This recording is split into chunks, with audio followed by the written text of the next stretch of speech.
1845년 11월에 유명한 고고학자 가운데 레이 야드라고 하는 사람이 있었는데, 이 사람이 고대 아수르에 버려진 도시를 계속 방을 파고 있었습니다. 이미 15m나 팠다고 합니다. 그러나 아무것도 발견되지 않았습니다. 그래야자 인부라든지 지혜 있는 사람이 그만 파자라고 그렇게 이야기했음에도 불구하고 아니다, 계속 더 팔 것을 권유했다고 합니다. 인부들은 할 수 없이 계속 파내려갔습니다. 한참 파내려갔는데 얼마 후에 인부들은 있죠, 검은 단단한 돌기둥을 발견하게 됩니다. 바로 이것입니다. 높이가 2m라고 얘기합니다. 그리고 폭이 4.5cm, 45cm 정도 된다고 이야기합니다. 34살 3세의 검은 비석, 검은 비, 그렇게 이야기를 하는 비석입니다. 근데 여러분, 이 비석은 사실 성서 고고학자들에게 엄청난 이 감동을 준 비석이라고 그렇게 이야기할 수 있습니다. 그냥 저렇게 보이지만 있죠, 자세히 보게 되면 3단으로 그림이 이렇게 나와 있고 글씨가 나와 있는데, 성경에 나와 있는 인물이 일반 고고학에서 정확하게 발견된 그 사례라고 그렇게 얘기할 수 있습니다. 거기 보면 있죠, 이 살만에살 3세 왕이 있고 거기에 머리를 숙이고 절하는 사람이 있는데, 그 사람이 바로 우리가 구약에서 만났던 예후입니다. 목사님, 예후가 누구입니까? 이 예후는 아합이라고 하는 악질 왕을 제거한 그런 사람입니다. 성경 인물이 최초로 일반 고고학에서 나오게 되었다고 해서 학자들이 굉장히 좋아했던 기억이 있습니다. 이 세상에는 간혹 극적인 일들이 일어납니다. 근데 그 대부분의 극적인 일들이 어쩌다가 생긴 우연이 아니라 인내를 가지고 꾸준히 추진하는 가운데 나타나는 결과일 걸 우리 볼 수 있습니다. 그래야 하나님은 우리에게 끊임없이 인내가 중요하다라고 말하고 있습니다. 우리에게 참으라라고 말씀하셨고 길이 참으라라고 말씀하십니다. 복이 있다라고 했는데 누가 복이 있냐면 인내하는 자가 복이 있다라고 그렇게 말씀하고 계십니다. 오랜만에 가을이 느껴지는 이 날씨입니다. 그동안 비가 아주 많이 왔습니다. 우리는 계속 주일마다 이 가을에 열매 맺자라고 함께 외치고 또 이를 위해서 노력하고 있는데, 우리가 이런 열매 저런 열매, 주께서 기뻐하시는 열매를 많이 맺되 바라고 원하기는 인내의 열매도 맺을 수 있기를 주의 이름으로 기원합니다. 그렇다면 우리가 어떻게 해야 이 인내의 열매를 맺을 수 있나요? 첫 번째, 인내 후의 열매를 바라보십시오. 여기 7절을 보십시오. 그러므로 형제들아, 주께서 강림하시기까지 길이 참으라. 보라, 농부가 땅에서 나는 귀한 열매를 바라고 길이 참아. 바라고 길이 참는다라고 되어 있습니다. 이 가을에 인내의 열매를 맺기를 원하십니까? 그렇다면 인내 후에 열매를 바라보시기 바랍니다. 마치 농부가 씨를 뿌리고 가꿀 때에 후에 있을 열매를 기대하는 것처럼 우리 역시 인내의 열매를 맺기 위해서 인내 후에 얻게 될 그 열매를 바라보라는 것입니다. 산악인 가운데 김영미라고 하시는 분이 있습니다. 오래전에 이 김영미라고 하는 사람이 남극점에 도달하게 됨으로 말미암아 방송에도 나오게 되었습니다. 이분은 있죠, 남극점에 도달하는 쾌거를 이루게 되는데 외부의 어떤 지원도 없이 51일 동안 썰매를 끌고 극점을 향해 나갔다고 합니다. 썰매는 식량이 있었습니다. 연료가 있었습니다. 뿐만 아니라 텐트 촬영잡이가 있었습니다. 이 여인이 있죠, 100kg가 되는 썰매를 끈다는 거, 이거 보통 일이 아닙니다. 영하 30도, 40도가 되니까 나침판이 오작동하더랍니다. 그 나침판을 있죠, 믿을 수도 없고 안 믿을 수도 없고 진짜 곤란했더라고 그렇게 이야기를 하고, 24시간이 아니라 36시간 눈이 오는데 눈이 오니까 있죠, 지형을 바꿔놔가지고 여기가 어딘지 헷갈릴 때가 한두 번이 아니었다라고 그렇게 이야기합니다. 그럼에도 불구하고 그는 극점에 도달하게 되었습니다. 한국 최초였다라고 이야기하고 아시아 여성 최초였다 그렇게 이야기하고 있습니다. 이 여인이 여기 도달하게 되었을 때 그때 사람들이 하는 말이 있었습니다. 누가 위대한 산악인이 될 수 있는가? 1. 인내, 2. 인내, 3. 인내. 그렇게 이야기를 했습니다. 그런데 여러분 성경을 보십시오. 성경에도 계속 우리 강조하는 것이 있습니다. 그게 뭐겠습니까? 인내를 강조하고 있다는 겁니다. 위대한 사랑인이 되기 위해서 인내가 필요합니다. 성숙한 그리스도인이 되기 위해서 꼭 필요한 것이 있다면 그것이 바로 인내입니다. 그래 끊임없이 인내를 이루라고 우리에게 강조하고 있습니다. 그런데 이 인내라고 하는 것을 우리가 원한다고 착 생기는 게 아닙니다. 조금 노력했다고 해서 인내의 열매를 맺을 수 있는 게 아닙니다. 여러분 꼭 기억하십시오. 이거 쉽게 얻어지는 것이 아닙니다. 특별히 여러분 있죠. 이 열매가 성령의 열매라는 것도 여러분 기억하시기 바랍니다. 성령께서 맺게 하시는 열매라고 얘기할 수 있는데 성령의 열매도 우리의 노력과 수고를 배제하지 않습니다. 수고가 있고 땀이 있는 자에게 하나님께서 역사하시는데 성령께서 개입하시게 되는데 그때 여러분 인내의 열매를 맺게 될 것입니다. 이 자리에 오신 사랑하는 성도 여러분, 우리는 불신자가 아닙니다. 세상에 있는 사람이 아닙니다. 세상에 있는 사람하고 이 자리에 있는 사람하고 차이가 있습니다. 그 차이가 바로 이것입니다. 이 자리에 있는 사람에게는 있어 똑같은 공통점이 있는데 그건 주를 기쁘시게 하려고 하는 마음이 있다는 것. 없은 사람이 없어요. 요만큼 있고 크게 있고의 차이가 있습니다. 근데 밖에는 없습니다. 이 자리에 오신 분 가운데 주를 기쁘시게 하고자 하는 열망이 없는 사람은 이곳에 없다라고 저는 생각을 합니다. 만약 이것을 원하신다면, 주를 기쁘시게 하는 열매를 원하신다면, 또 인내 열매를 맺기를 원하신다면 여러분 인내 후에 그 열매를 바라보시기 바랍니다. 야고보서를 가리켜서 흔히 행위의 서신이다, 책이다라고 이야기합니다. 믿음을 강조하면서 행위 있는 믿음을 강조하고 있습니다. 그런데 행위를 강조하고 있는데 놀랍게도 있죠. 야고보서를 집에서 자세히 읽어보시면 의외로 인내를 강조하는 것을 볼 수 있습니다. 아니 시작부터 인내를 강조합니다. 하나님과 주 예수 그리스도의 종 야고보는 흩어져 있는 12지파에게 문안하노라. 내 형제들아, 너희가 여러 가지 시험을 당하거든 온전히 기쁘게 여기라. 이는 너희 믿음이 시련을 인내를 만들어내는 줄 너희가 알미라. 인내를 온전히 이루라. 시작부터 인내를 얘기합니다. 여기 흩어져 있는 이 12지파라고 되어 있습니다. 이들이 흩어진 다음에 생활이 어떻겠습니까? 뻔합니다. 어려웠을 것입니다. 직장이 없었습니다. 집도 없었습니다. 예수 믿기 위해서 집을 포기해야 되고 직장을 포기해야 되고 고향을 떠나야만 했습니다. 근데 이들에게 뭐라고 했냐면 너희들에게 진짜 필요한 것이 있다면 그것은 인내다라고 하면서 인내를 이루라라고 이야기하고 그 인내를 이루기 위해서 인내 열매를 맺기 위해서는 그 인내 후에 있을 열매를 바라보라라고 되어 있다는 것입니다. 그러면서 농부 비유를 들고 있습니다. 여러분 농사는 기다리지 않으면 못 집니다. 요즘에 모르겠어요. 뭐 스마트 농법 그래가지고 안 나는 것도 나게 하고 돼지가 안 자라면 잠을 안 재워가지고 먹이기도 하고 막 난리치대요. 어쨌든 알을 안 나면 알을 나게 만들기 위해서 잠을 안 재운다 뭐 그런 얘기도 있어요. 근데 옛날엔 그렇지 않아요. 어쨌든 간에 기다리는 것밖에 없다라고 그렇게 얘기할 수 있습니다. 그러면서 이른 비하고 늦은 비 이렇게 얘기하는데 이른 비하고 늦은 비 사이에 인터벌이 있는데 이때 기다리라 그렇게 얘기를 해요. 기다림을 배우라고 이야기합니다. 이스라엘의 농사를 지을 때는 4계절이 아닙니다. 이 2개의 계절이라고 얘기할 수 있는데 우기와 건기. 우기는 농사 짓는 거, 건기는 노는 거 이렇게 생각하시면 돼요. 논다기보다는 목축 이렇게 생각하시면 돼요. 우리는 봄, 여름, 가을을 생각하지만 그들은 있죠. 우기, 건기 2가지만 생각합니다. 근데 이 우기 때 농사를 짓는데 이른 비가 있고 늦은 비가 있는데 이른 비가 10월경에 와요. 그러면 그때 있죠. 파종을 해요. 늦은 비가 옵니다. 3, 4월이에요. 이때 뭐냐면 후쑥 자란 다음에 소출을 걷는다라고 그렇게 얘기할 수 있습니다.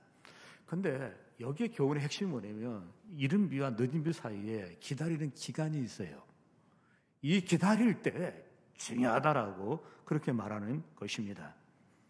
우리는 농한기라고 하는 기다리는 기간이 있다면 이들은 반대로 우기, 건기 사이에 이 기간을 기다리는 게 중요하다라고 말하는 것입니다. 저는 시골에는 아니어도 시골 그 다음에 또 수원 변두리였는데 농사 짓는 사람도 있었고 노동하는 사람도 있었고 큰 기업에 다니는 그런 분도 있었습니다. 근데 겨울이 되면 제 눈에 특이한 광경이 우리 동네에서 일어나는데 그 광경이 바로 뭐냐면 대포집이 있는데 왕대포라고 썼는데 왜 왕대포인지는 모르겠어요.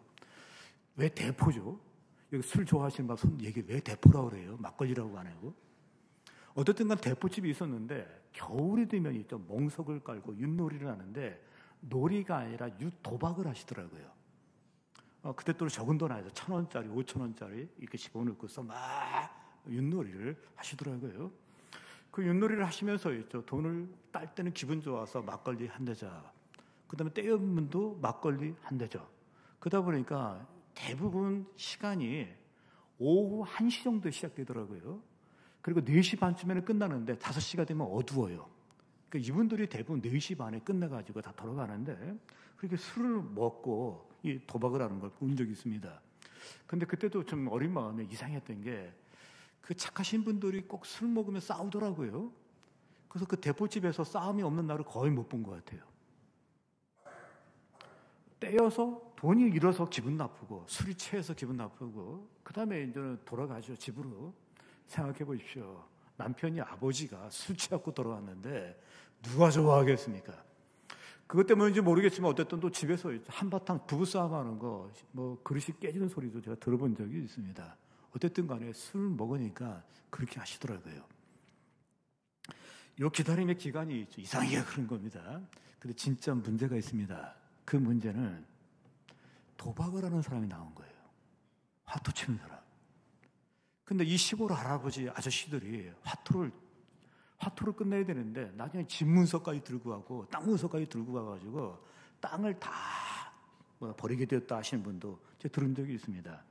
그러니까 이 기다림의 시간이 굉장히 어떻게 잘 보내냐에 따라서 그의 삶의 질이 바뀐다라고 말할 수 있습니다.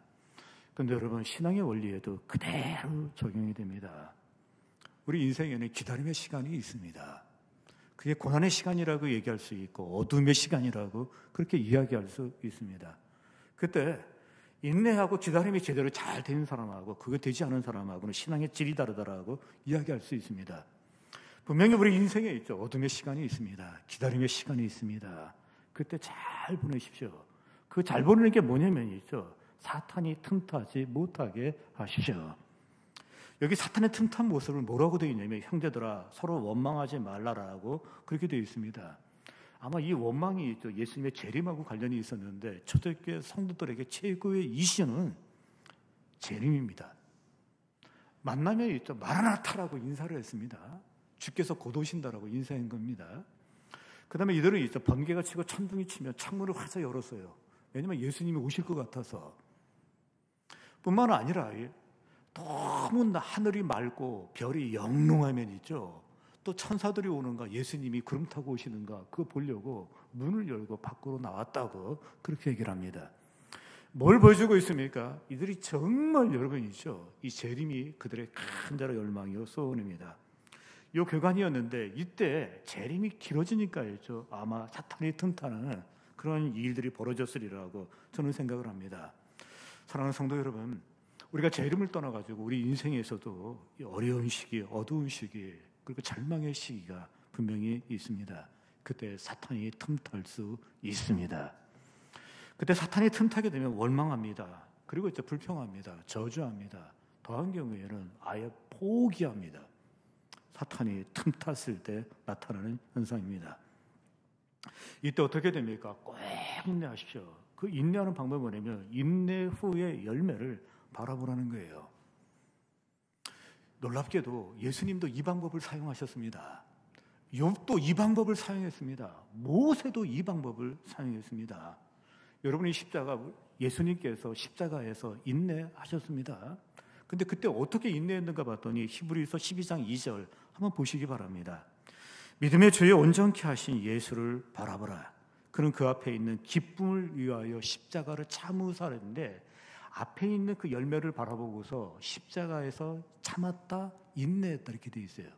놀랍게도 예수님께서 인내하신 비결이 뭐냐 그러면 있죠. 그 후에 열매를 바라봤다는 거예요. 우리가 잘 알고 있는 욥을 한번 보십시오. 욥기 23장 10절을 보십시오. 인내 그러면 욥입니다. 그 실력이 어떻게 나왔는가 봤더니 바로 보십시오. 그러나 내가 가는 길을 그가 아시나니 그가 나를 단련하신 후에는 내가 승금같이 되어 나오리다.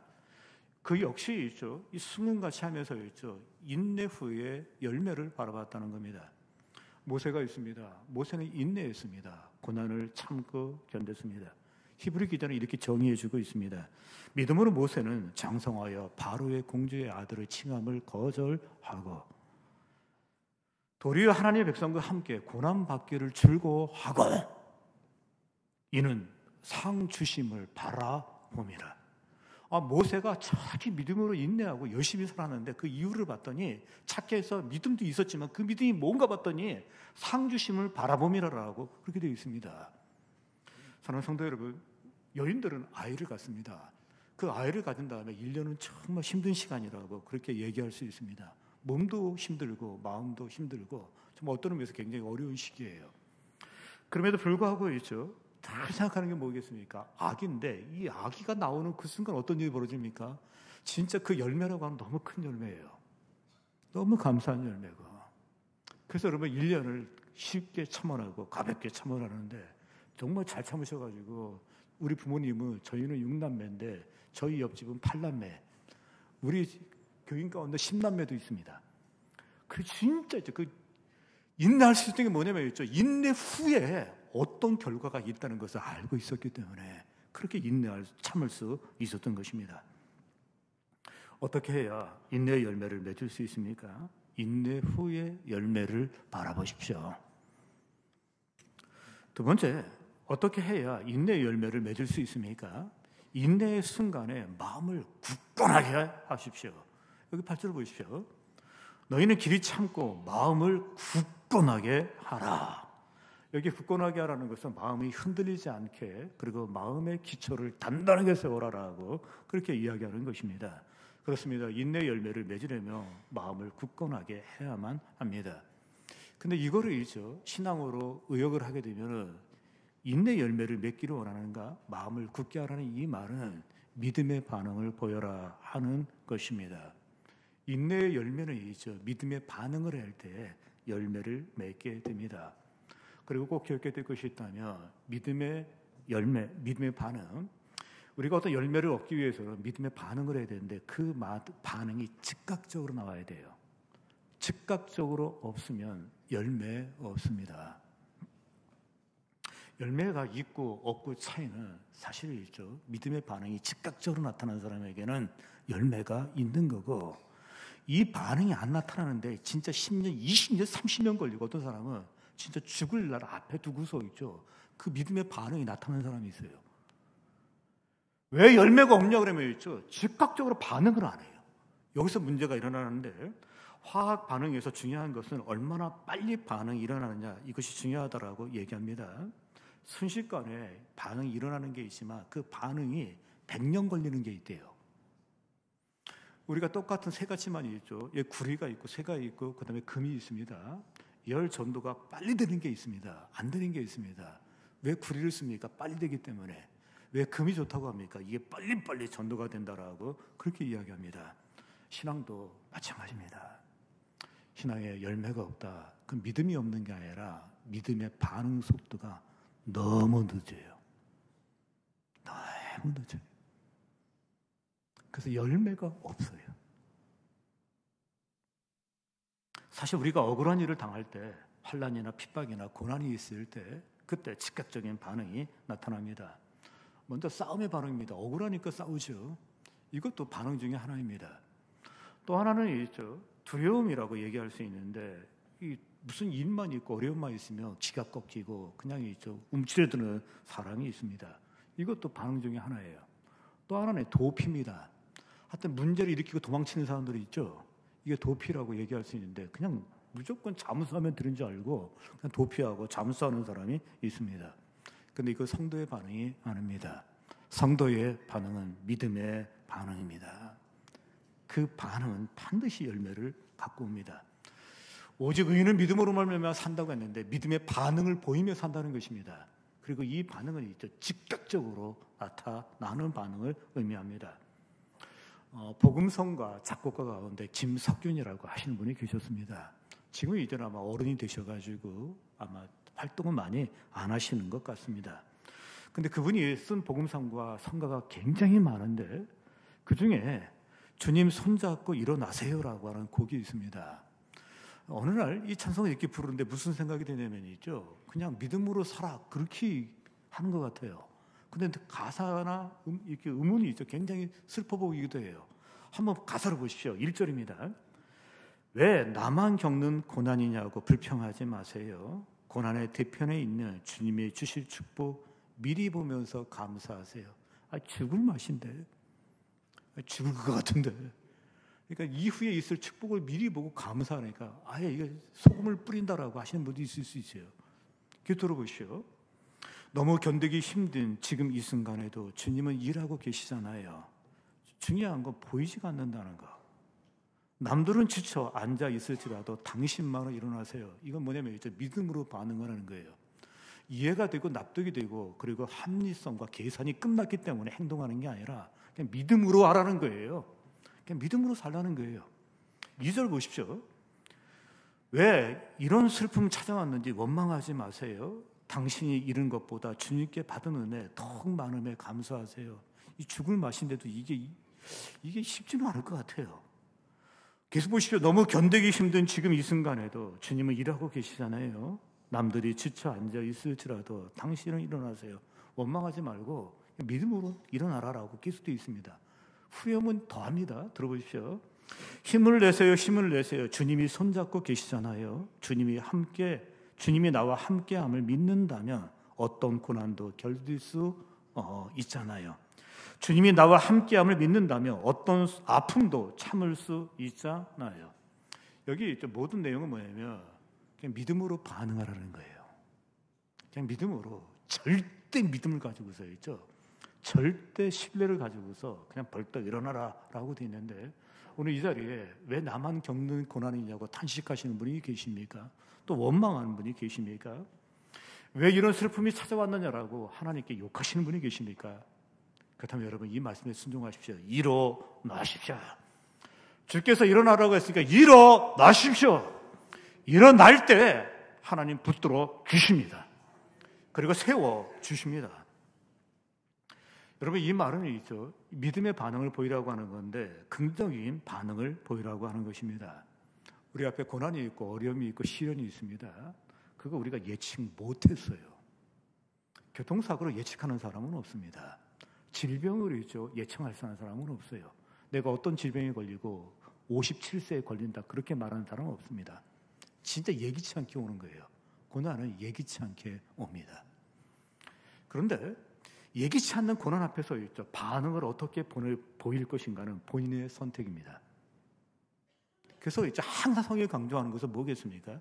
고난이 있을 때 왜 어떻게 그게 아니라 반응에 대해서 이 강조하는 것을 볼 수 있습니다. 그러면 이 긍정적인 반응을 보여야 되는데 어느 정도 긍정이냐면 절대 긍정입니다. 한번 들어보십시오. 내 형제들아, 너희가 여러 가지 시험을 만나거든 온전히 기쁘게 여기라.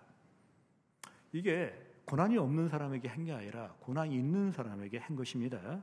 내 형제들아, 너희가 여러 가지 시험을 만나거든 온전히 기쁘게 여기라 라고 되어 있는데 반응에 대해서 말하고 있는 겁니다.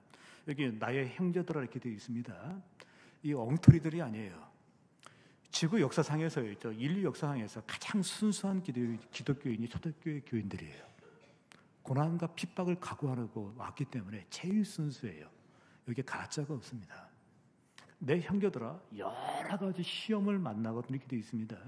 여러 가지 시험인데 우리 지문이 다 각각이에요. 얼굴이 다 각각입니다. 정말 각각의 시험인데 시험이 정말 각각이에요. 나는 정말 해당이 안 되는 것 같고 또 저게 왜 이러지 하면서 있죠. 예기치 않는데 시험이 정말 각각으로 다가온다라고 되어 있습니다. 그런데 뭐라고 되어 있냐면 있죠. 이 시험을 만나고도 온전히 기쁘게 여겨라. 기쁘게 여겨도 있죠. 이것도 힘든데 온전히 기쁘게 여기라고 되어 있어요. 믿음의 반응을 보이는 데 있죠. 믿음의 반응이 화끈하게 보이라고 되어 있습니다. 그래서 있죠. 기쁘게 여기되 그냥 내가 기쁘게 마음을 가져야지 그 정도가 아닙니다. 남들이 보든 누가 보든 간에 있죠. 진짜 기뻐하는 모습을 보이라고 그렇게 되어 있습니다. 믿음의 반응을 보이라고 이야기합니다. 물론 여러분 영적으로 우리가 이때 기뻐해야 될 이유가 있기는 합니다. 고난은 우리에게 교훈을 줍니다. 고난은 우리에게 지혜를 줍니다. 우리 이 지혜, 고난이 아니고선 배울 수 없는 지혜가 많이 있습니다. 누가 고난은 최고의 스승이라고 얘기했는데 고난 말고는 깨달을 수 없는 걸 이 고난은 가르쳐주기 때문에 스승이라고 이야기하고, 고난의 학교는 최고 높은 수준이라고 얘기하는데 그 이유는 여러분 이 과정을 통해서 우리가 초등학교, 중학교, 고등학교, 대학에서 배울 수 없는 걸 고난의 학교에서 배우게 됩니다. 이 고난 때문에 주의 율례를 배우게 되었다라고 되어 있습니다. 이분이 있죠. 신앙이 굉장히 훌륭하신 분입니다. 욥이 고난에 휩쓸리게 됩니다. 그때 고난에 휩쓸리게 됐을 때 하나님께 한 질문이 뭐냐면, 선한 사람이 왜 이렇게 고난을 당해야 됩니까? 라고 끊임없이 질문을 던집니다. 그리고 하나님 앞에 불평을 늘어놓습니다. 그때 하나님께 질문을 던지게 되었을 때 하나님이 답변을 하신 게 아니라 하나님도 또 질문을 해요. 뭐라고 질문합니까? 내가 무엇을 아느냐? 두 가지입니다. 내가 무엇을 아느냐? 그리고 내가 할 수 있는 게 무엇이냐? 이 두 가지를 물어요. 그러면서 내가 이야기를 해준다고 네가 알겠느냐 이거예요. 내가 설명해 준다고 네가 그걸 알아듣겠느냐는 거예요. 그러면서 이제 내가 이 지적으로 한계가 있다라고 그렇게 이야기하고, 또 하나는 하나님의 계획을 모르면 함부로 얘기하지 마, 그거예요. 함부로 얘기하지 마. 그래서 금방 알아먹고서 있죠. 이 욥이 회개를 합니다. 그리고 하나님께 굴복을 합니다. 왜요? 그가 지피를 만든 거예요. 내가 주께 대하여 귀로만 들었사오나 이제는 눈으로 주를 배우나이다. 이제 눈으로 보는 신앙이 되었다. 그렇게 얘기를 합니다. 물론 여러분이 있죠. 이 고난 앞에 또 뭐가 있습니까? 고난은 우리의 믿음의 근육을 키워준다라고 그렇게 이야기할 수 있습니다. 이 근육이라는 건 만들어지기도 하고 또 소실되기도 하는데, 문제는 대부분 이게 소실되는 것을 많이 느끼게 됩니다. 그러면 우리 근육이라는 거 육신의 근육을 생각해 보십시오. 이 근육을 만들어야 되겠습니다. 그때 신세계 체조로 근육이 만들어지나요? 숨쉬기 운동으로 만들어지나요? 방바닥에서 뒹굴뒹굴 굴러가지고 근육이 만들어집니까? 절대로 그렇지 않습니다. 근육을 만들기 위하면 힘 써야 됩니다. 아령이 있어야 되고 역기가 있어야 되고 뛰어야 합니다. 고난은 불편합니다. 그리고 굉장히 힘이 듭니다. 꼭 기억하십시오. 그때 믿음의 근육이 만들어지는 거 믿으시기 바랍니다. 우리는 잘 알고 있습니다. 석탄하고 다이아몬드의 원소가 탄소라는 것. 다이아몬드하고 이 연탄하고 석탄하고는 차이가 많이 납니다. 어느 시인은 연탄재 우습게 여기지 말아라 이렇게 됐는데, 저 어렸을 때 연탄재 되게 우습게 여겼습니다. 뭐 연탄 쌓인 게 연탄이고 거기다 재니까 더 우습게 여겼습니다. 시인은 우습게 여기지 말아라는데 우스울 수밖에 저한테는 없었습니다. 다이아는 굉장히 가치가 있습니다. 원소가 똑같습니다. 근데 이 차이가 어떻게 나냐면 압력입니다. 탄소의 압력이 세게 가해지면 열도 동원된다고 그래요. 그러면 이게 다이아몬드래요. 그런데 압력이 없으면 석탄이랍니다. 그 석탄으로 떼고 집어 던지고 뽀개기도 하기도 합니다. 모세를 보십시오. 모세는 바로의 궁전에서 크게 되었습니다. 구두끈을 묶은 적이 없습니다. 옷을 스스로 입은 적이 없습니다. 모든 사람이 다 입혀주고 씻겨주고 먹여주고 모든 걸 다 합니다. 그가 쫓겨나서 미디안에서 생활을 하게 됐습니다. 압력의 기간입니다. 무려 40년입니다. 40년 동안 압력을 받았더니 모세가 어떻게 변했습니까? 전에는 사람 두들겨 패서 죽였는데 뭐로 바뀌었냐면 온유함이 지면의 최고라고 그래요. 완전히 사람이 있죠. 이 압력 때문에 변했다라고 얘기할 수 있습니다. 요셉이 누구입니까? 다윗이 누구입니까? 하나님의 압력에 의해서 만들어진 사람입니다. 그래서 그들은 이죠 믿음의 영원한 소리를 듣고 있습니다. 흔히들 예수 믿어도 사람은 안 변해. 결국 자기 성질대로 기질대로 사는 거야 라고 그렇게 말하는 분이 있습니다. 이것은 여러분 자기 경험에서 나온 슬픈 결론이라고 저는 생각을 합니다. 주변에 있는 사람들을 본 거예요. 안 변하는 거예요. 더 중요한 건 자기를 봤습니다. 안 변하는 거예요. 이렇게 해서 이제 사람들은 사람은 변하지 않아 라고 그렇게 이야기하기도 합니다. 그러나 저는 환경을 보지 않습니다. 사람을 보지 않습니다. 저는 성경을 봅니다. 성경은 우리에게 말씀해 주고 있습니다. 성령은 사람을 변화시킵니다. 그리고 신앙의 선배들의 간증을 들었습니다. 분명히 하나님이 하십니다. 그럼에도 불구하고 내가 실패한 이유는 무엇입니까? 사실 마음의 소원은 있었지만 해본 적이 없습니다. 한마디로 그 반응의 속도가 너무 길어요. 또 하나 있습니다. 내 노력으로 끝을 맺으려고 했기 때문입니다. 아닙니다. 이 열매는 성령께서 역사하셔야만 합니다. 우리가 그 앞에서 순종하고 나가게 될 때 성령은 개입하십니다. 역사하십니다. 성령께서 그 일을 이루어 주실 것입니다.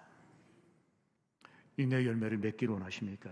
인내의 순간에 마음을 굳게 하십시오. 세 번째, 어떻게 해야 인내의 열매를 맺을 수 있습니까? 인내의 본을 따르십시오. 인내자의 본을 따르십시오. 여기 10절 보세요. 형제들아, 주의 이름으로 말한 선지자들을 고난과 오래 참음의 본으로 삼으라. 이거는 인내자들의 본을 따라가라 라고 하는 겁니다. 여기 인내자가 3명이 나옵니다. 먼저 농부가 나옵니다. 두 번째 선지자가 나옵니다. 세 번째 욥이 나옵니다. 먼저 농부의 본을 따라가라라고 그렇게 되어 있습니다. 특히 이 농부의 본을 따르시기를 원하시는 분들은 이분들은 특히 따라야 됩니다. 왜냐하면 환경을 내 마음대로 할 수 없는 사람들, 이로 인하여 힘드신 분, 그때 이 농부의 본을 따라가십시오. 농사꾼이 할 수 없는 게 있습니다. 농사꾼은 씨를 뿌립니다. 그러나 자라게 하지는 못합니다. 자라게 하시는 분은 이것도 하나님이셔요. 농사꾼은 있죠. 자랄 수 있는 환경을 만듭니다. 그렇지만 비를 내리게 할 수는 없습니다. 이거는 기다리는데 농사꾼은 이 부분에 대해서 굉장히 탁월한 거예요. 기다려야 된다. 미국 여성으로서 최초의 노벨 문학상을 받으신 분이 펄벅입니다. 우리는 펄벅에 대해서 조금 알고 있는데 중국 선교사의 딸입니다. 근데 한 번은 그 사람이 그런 얘기를 해요. 이 중국에 기근이 들은 거예요. 가뭄입니다. 물이 없습니다. 그러다 보니까 이 농사꾼들은 이제 절망입니다. 그 절망인데 이들이 모여서 웅성웅성거려요. 그리고 웅성웅성 거리는 다음에 조심해야 됩니다. 갑자기 분노를 해요. 분노를 하는데 이 분노가 뭐였냐면은 왜 비가 오지 않냐는 거예요. 그리고 비가 오지 않는 이유가 뭐냐라고 했을 때 우리 동네에 이 백인이 살고 있기 때문이라고 그렇게 결론을 내린 거예요. 그렇게 결론을 내린 다음에 이 착한 농부들이 꽃갱이를 들고 낫을 들고 삽을 들고 이제 이 집으로 선녀교사 집으로 펄벅의 집으로 도로 찾아오고 있습니다. 그때 아버지는 외국에 나갔대요. 그리고 어머니하고 자기만 있었다 그랬는데 아마 그때 애들이 없었는지 둘만 있었다라고 그렇게 이야기합니다. 그 후에 어떤 일이 있었는지 제가 설교 시간에 이야기했으니까 말하지 않겠습니다. 제가 이때 지금 왜 이 이야기를 하냐면 그 일이 있은 후에 비가 왔대요. 특별히 뭘 한 게 아니에요. 노력한 게 아닙니다. 애쓴 게 아니에요. 근데 진짜 기다리니까 비가 왔다. 그렇게 얘기를 해요. 사랑하는 성도 여러분, 환경이 내 뜻대로 안 됩니까?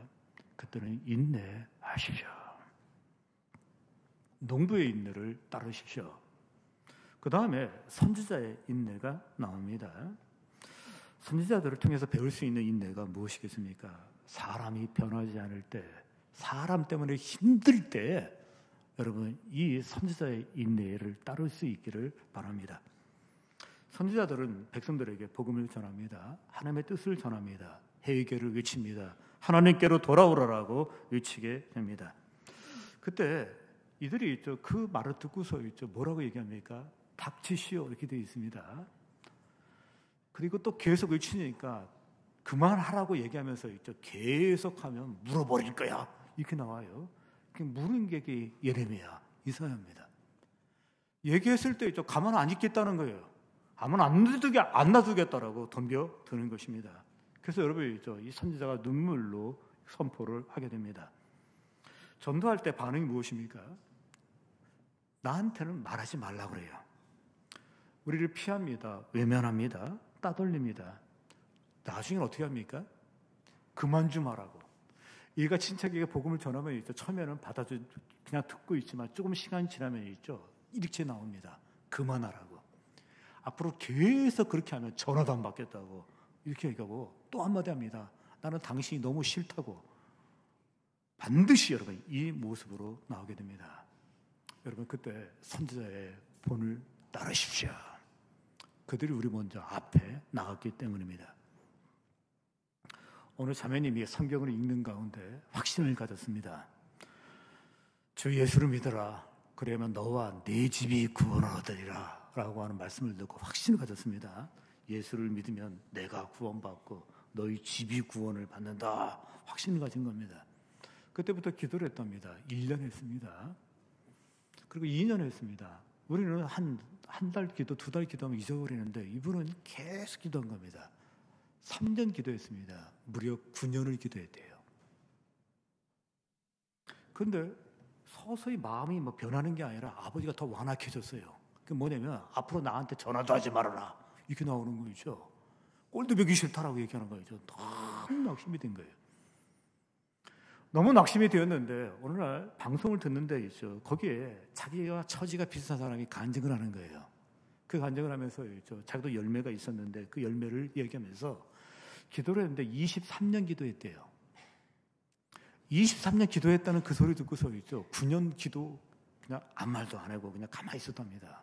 아이고 하나님 10년째가 되었답니다. 그때 아버지하고 어머니가 오시더랍니다. 덤으로 보너스가 왔는데 남동생이 왔대요. 원래 남동생이 말을 안 들어요. 근데 이 남동생까지 오게 되었다라고 그렇게 이야기하고 있습니다. 사랑하는 성도 여러분, 우리가 한 영혼을 구원하고 한 영혼을 갖다가 다시 세우는 일이 있어서 쉽게 되지 않습니다. 기도할 수 있기를 주의 이름으로 기원합니다. 간절히 기도할 수 있기를 주의 이름으로 기원합니다. 우리 하나님 한번 놀라게 하죠. 한 영혼을 구원하기 위해서 한번 금식해 보십시오. 진짜 금식해 보십시오. 내가 놀랬다라고 하나님 아실 거예요. 그 다음 마지막으로 뭐겠습니까? 욥의 인내를 본받으라 라고 되어 있습니다. 여러분 이게 뭐겠습니까? 사실 욥의 이 집에서 끔찍한 일이 벌어졌습니다. 그리고 정말 설명할 수 없는 엄청난 일입니다. 건강을 잃어버리게 되었고 가족을 잃어버리게 되었고 자식을 잃어버리게 되었고 그리고 전 재산을 잃어버리게 되었습니다.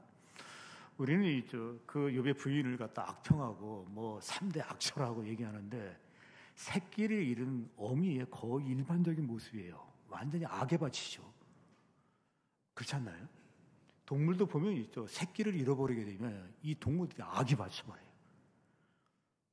그러니까 이 여인도 정말 그 상황 속에서 한마디로 악에 바쳤다라고 그렇게 이야기할 수 있습니다. 새끼 잃은 어미의 절규라고 그렇게 얘기할 수 있습니다. 근데 욥이 진짜 힘든 게 뭔지 아십니까? 대답이 없다는 거. 하나님 말씀하지 않는다는 거. 너 가만히 있어. 이렇게 말씀하시는 거죠. 모르면 가만히 있어. 실력이 없으면 가만히 있어 하면서 얘기한다는 거. 이게 너무너무 힘들었습니다. 이 자리에 오시는 가운데 혹시 하나님 나한테 왜 이러십니까? 하신 분이 계십니까? 그렇다면 여러분 욥의 인내를 따를 수 있기를 주의 이름으로 기원합니다. 그가 먼저 겪었습니다. 그런데 여러분 분명 농부의 인내가 있습니다. 선지자의 인내가 있습니다.